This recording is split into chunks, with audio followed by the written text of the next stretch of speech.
let's go to Kampala now and our correspondent Grania Harrington for more. And Grania, what exactly has Bobi Wine been saying this Friday?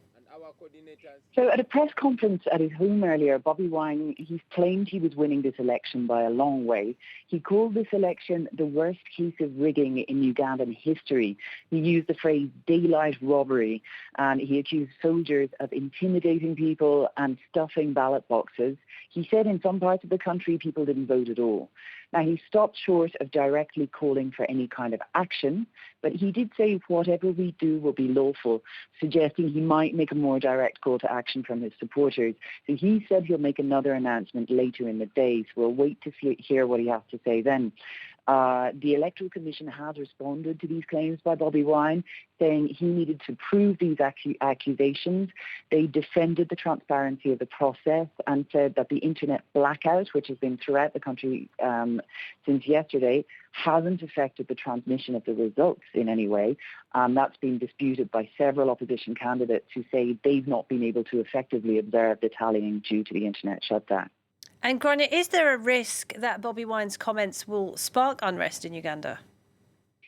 Well, as we know, this has been a hugely violent election campaign. There's been significant tension in the run-up to the vote.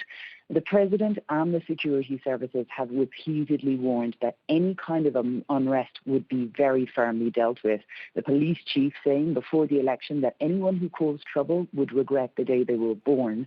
We saw in November that when Bobi Wine was arrested, there were 2 days of riots, which led to the deaths of at least 54 people. So if Bobi Wine is arrested again for any reason, that would have the potential to be a significant flashpoint. What are the international observers saying about this election?